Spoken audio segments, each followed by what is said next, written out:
Welcome to Plus Talk on Plus Life, where we're all about turning positive into a plus. My guest today, Michael Rouppet. We are talking Marty's Place and affordable living for those of us with HIV. Hey, Michael, good to see you. Hi, how you doing? I'm doing really well. Marty's Place. This is a phenomenal home in San Francisco. Tell us a bit about what it is, who it is, because I know Marty's Place has kind of been around for a while, hasn't it? Yeah, it's got a very distinguished history with HIV and our mission.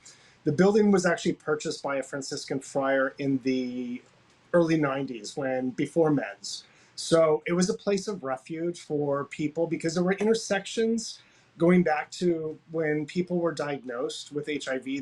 We often lost housing, we lost our jobs, we were ostracized from our families. Sometimes if we were coupled up, families were vicious. So Richard Purcell, our founder, bought this building for his brother Marty, and hence the name Marty's Place. Marty passed away soon after he had purchased the property, and we don't know whether or not Marty actually lived here, but Richard continued the mission until about 2011 when he passed away.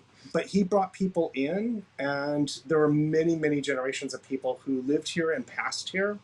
And the way that they did it was out of a compassionate care model. So he had bequeathed and left the building to a nonprofit here in San Francisco under the terms that they continue the mission of housing people with HIV. And today we are the product of that wish. Today we're the only self-governing cooperative in the United States, if not the world. We are self-governed for people with HIV by people with HIV. So we have adopted the Denver Principles as one of our key values. And two of us who live here are co-drafters of the San Francisco Principles 2020, which also called to renew the call for the Denver Principles, that we need to be involved at every level of decision-making about us. And this includes housing.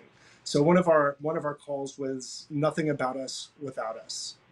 So tell us, just for those people who don't know, what the Denver Principles is. In the principles, we demanded not to be called AIDS patients, but people living with HIV and AIDS. There were also demands that we needed to be involved at every level of decision-making about us, from the boardroom to outward conversations, and our representation needed to be included because people were making horrible decisions about us without our involvement. And seems shocking that that's happening here in the United States, doesn't it? That people are making decisions on behalf of others with no real knowledge. How strange. Right? Is it really that shocking? So again, in 2020, a group of us were delegates to the International AIDS Conference, and if you recall, everything was virtual at the time. And there was a group of us who had met afterward and kind of did a debrief, or like, what did you think?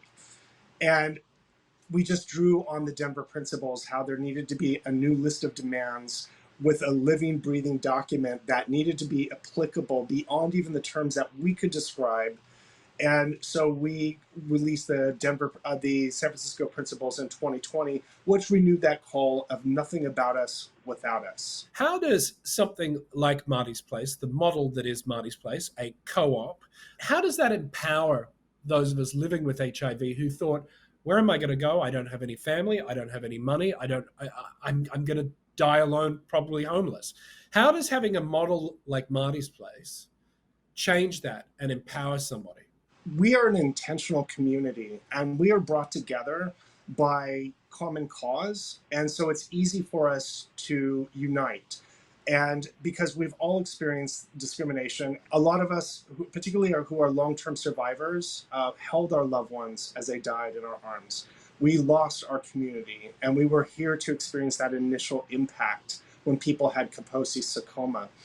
And thank God we've continued to fight, because we have established that generations that follow us, a lot of them have been protected from not having to experience that incredible traumatic sense of loss. But the older groups, we continue to experience that. And so we've come together in terms of housing. Our housing has non-discrimination policy. So anybody with HIV, we work with community partners. Our community partner is Shanti, the Shanti Project here in San Francisco. We hope to be expanding that to other service providers to work with them to make sure that Marty's Place is the best fit. How does it work then? How many residents are there at Marty's Place in San Francisco? How does the house function? On our webpage, it's mpahc.org. We are public. We hope to replicate this model. In fact, we are willing, and we are looking ahead.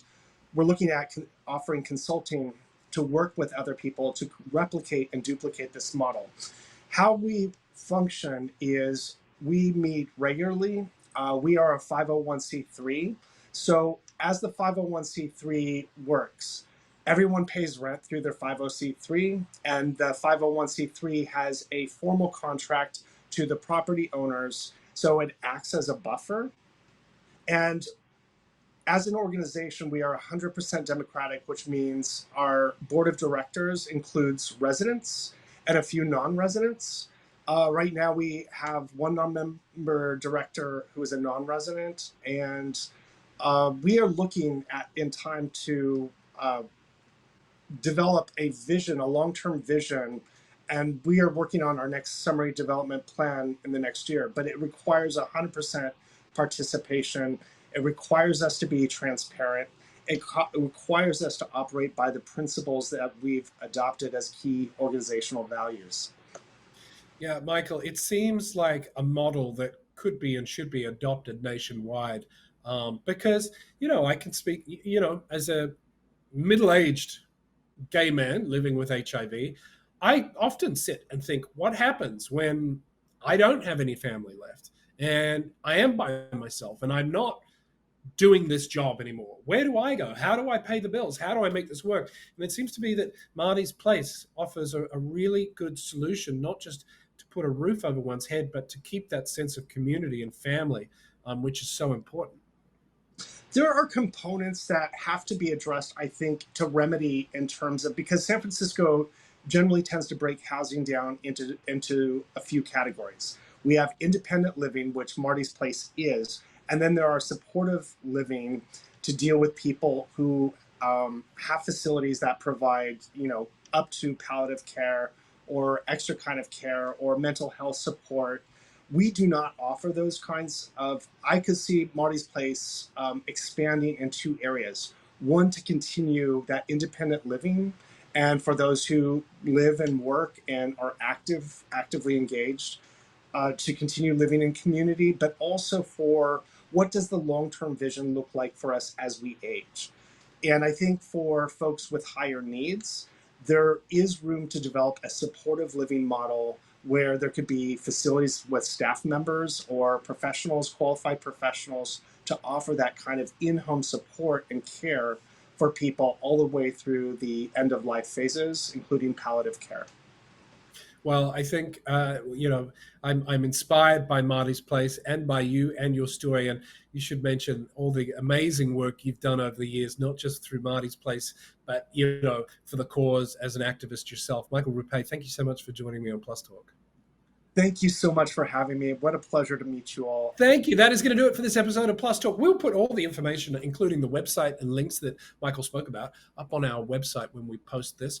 Remember, you can follow Plus Life across social media platforms. We are at Plus Life Media, and you can always check out the website, pluslifemedia.com. Until next time, be nice to one another. We'll see you soon. Bye-bye.